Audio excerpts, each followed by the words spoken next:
Now perhaps I should say a few words about who I am. I was born in 1966 in the Soviet Union in the Urals in a city now called Yekaterinburg, but previously known as Sverdlovsk. My mother was a chemistry teacher at school and my father was an engineer who worked at one of the Ural factories. In the Soviet Union, education was free. I graduated from an art school, then obtained engineering and art history education. I wrote my thesis papers in English. In 1987, I met my wife and we got married in 1988. Irina is a musician, a talented violinist, and she still plays in orchestras, although a professional career proved impossible for her. In 1989, our son was born. In 1991, the USSR collapsed, and for us, there were no more prospects in the country besides the rampant lawlessness. Living, especially engaging in entrepreneurship, in my hometown became simply dangerous. So my wife and I decided to move abroad. At that time, citizens of the Soviet Union did not need visas to travel to Czechoslovakia, so we decided to go to Prague. We wanted to try to find work there and stay to live. When our plane landed at Prague airport, we had only $300 between us. Plus, Irina had another mink fur coat in her suitcase, which we planned to sell. The fur was very beautiful, and we could have gotten about $500 for it. In Prague, I had Czech acquaintances, and within a couple of days these acquaintances introduced me to the head of the commercial company named OGM Praha, a company engaged in commerce and export of Czech goods to the former USSR countries. Our crazy plan, elaborated with Irina, worked. I was immediately hired because Czech businessmen were interested in my connections, and I still had many friends in Russia. 2 months later, I officially obtained a work permit and my first residence permit in the Czech Republic. Initially, for about 6 months, I was an employee at OGM Praha, earning a small salary there. My wife and I lived on about 500 euros per month, and the company provided us with company housing, a small studio in the Angel Metro area of Prague. We lived modestly, but nonetheless we were young and happy in beautiful, safe and fairy tale Prague. After 6 months, I proposed a new business to my Czech boss, selling Czech jewelry to Russia and the former Soviet Union countries. The challenge of this business was to select the products correctly from their manufacturers. It was necessary to choose items that would appeal to buyers, and everything we bought would be sold at a high price. The main secret of this business was taste, aesthetics, and understanding of the aesthetic tastes of customers.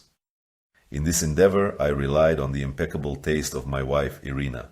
In this business, I became a partner. I owned about 30% of the net profit. Within a year, this new business began to generate significant income, so my high share in it began to annoy my partners. As a result, my boss and his friends bought out my share, and I became a capital holder of about $50,000.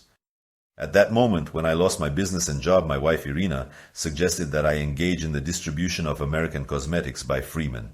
Irina simply liked the cosmetic products of this Californian trademark. This American brand indeed had innovative looks for that time, as well as a promising concept for skincare and hair care in general. Naturally, we started selling Freeman cosmetics, not only in the Czech Republic and Slovakia, but also in Moscow. This business grew very rapidly. The markets in Eastern Europe and Russia were still dynamic. There were no major players there, so by 1996, our annual total turnover had already reached about $2 million. In Moscow, we established our own office, which sold the main volume of the goods. In 1995, the executives of the Freeman Company noticed their growing turnover in the Russian market and made an unpleasant decision for us to transfer the distribution rights of their cosmetics to a larger company. With this move, the Americans left us without work and prospects. However, my wife and I already had an effective system of selling and logistics for cosmetics in place, so, to not lose the business we had already established, we decided to create our own brand, which we named Green Mama. Our little son made a child's portrait of his mother, Irina, and we used this drawing as a logo. The first products of the new brand were released in the fall of 1996. We placed our first order at the Helada Cosmetics factory in Prague. Packaging for the cosmetics was made to our order by a new German factory located in Nuremberg, very close to the Czech Republic. Within the first year, our turnover with the new trademark of cosmetic increased by 30 times. By the end of 1996, several Czech cosmetics factories were already producing cosmetics for us because the Helada enterprise couldn't handle the volume of our orders. Since the German factory in Nuremberg, which produced the packaging, was also a new business, its capacities were not fully utilized, and therefore the Germans were able to quickly increase production of packaging for us. In the following year, 1997, my wife and I decided to move to France and buy a building there to organize our own production facility. From France, we aimed to enter the European, American, and Asian cosmetics markets. In 1998, there was an industrial real estate crisis in France because many productions were moving from Western Europe to the East. For this reason, my wife and I were lucky again, and we were able to buy an amazing commercial property on the French Riviera, 30 kilometers from Saint-Tropez, very cheaply. We paid less than €1 million for this new building you see in the photo, although at that time in France, francs were still in use, not euros. This building was seized from a bankrupt company by a French bank and sold to cover its clients' debts to the bank.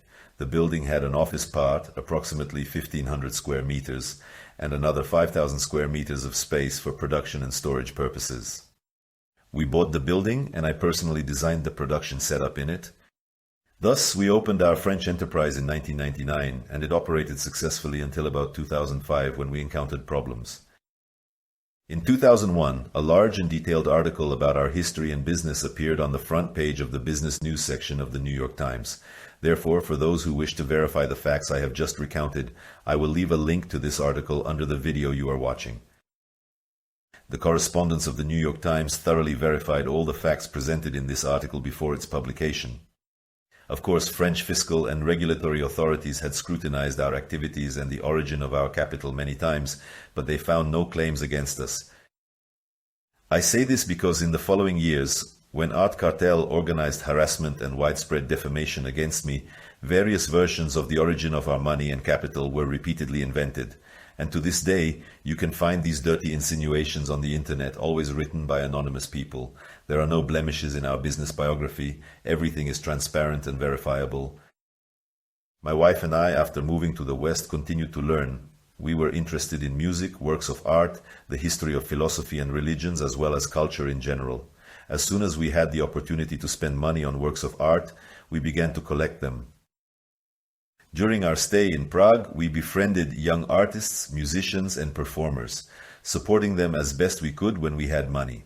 However, we bought our first truly valuable collector's item at an antique shop in Prague only in 1995. It was a Japanese carved ivory figurine called Netsuke. Today, our collection includes about 50 specimens, all of which are more or less valuable. However, I had never before, and never since, seen anything like this little masterpiece. In front of us is a Japanese poet, and the expression on his mischievous face changes emotionally depending on the lighting. The plot is completely unusual for a Netsuke. There is no such sculpture in catalogs, and I have not encountered any analogs, although I have researched this issue intensively. Today, it's probably impossible to buy an item of applied art of such quality on the free market for a low price.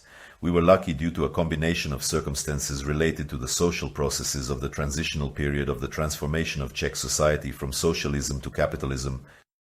In the Czech Republic, interesting social processes began after the fall of the Berlin Wall.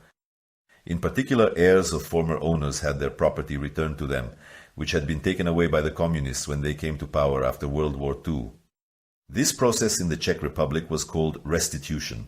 For example, the family of former President Václav Havel received property, valuable land, and buildings through restitution because Václav Havel's ancestors were wealthy capitalists before the communists came to Czechoslovakia after World War II.